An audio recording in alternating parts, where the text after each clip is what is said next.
Kukonsultahin daw ng impeachment court ang House Prosecution Panel at defense team ni Vice President Sara Duterte para mapaikli pa ang impeachment trial. Sa ngayon kasi, posibleng umabot daw ang paglilitis ng 7 hanggang 8 buwan. Ayon kay Senate President Win Gatchalian. Balitang hatid ni Von Aquino. Wala nang atrasan ng impeachment trial ni Vice President Sara Duterte sa susunod na Lunes, July 6. Sabi ni Senate President Sherwin Gatchalian, maglalabas sila ng pre-trial order kaugnay sa pre-trial conference. Magsasagawa sila ng dry run ng paglilitis at ng latag ng seguridad. Naghahanda rin siya sakaling siya ang maging presiding officer. Mga 4 na articles at pinag-aaralan natin yung mga isinumite ng prosecution. Of course, pinag-aaralan din natin yung procedures. Ilan araw ko na pinapanood rin yung Corona trial noong 2012. Pero gaano kaya katagal nila inaasahan ang impeachment trial?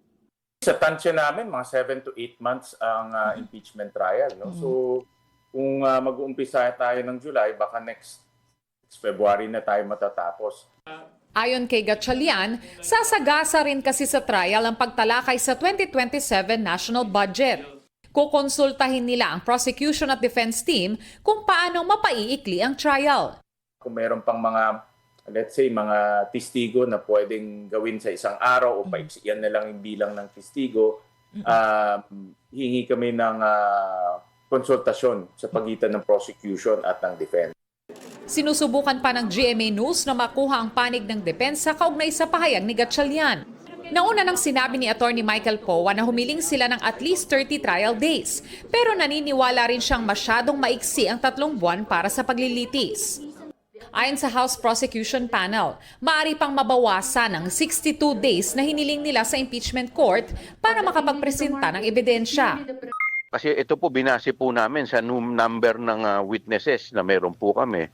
Pero may pagkakataon po kasi na halimbawa isang araw, 2 o 3 testigo ang maipepresenta namin. So mapabawasan din po yan. Pwede rin anyang mapaikli pa ang proseso kung iwi-waive nila ang pagpresenta ng mga ebidensya sa iba pang articles of impeachment. Patuloy daw na naghahanda ang House prosecutors anuman ang trial schedule na ilabas ng impeachment court.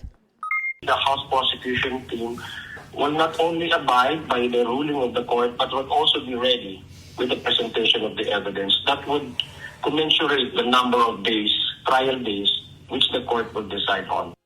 Paano rin kung sa kasagsagan ng paglilitis, dumalo si Senador Jinggoy Estrada na binubuno ngayon ang 90-day preventive suspension dahil sa kasong plunder at graft. At si Senador Bato de la Rosa na hindi na nagpakita sa publiko mula nang umalis sa Senado noong May 14 at hindi nakapanumpa sa pag-convene ng impeachment court noong May 18. Yung mga ganyan ay titignan na lang natin kung mangyayari yun o hindi.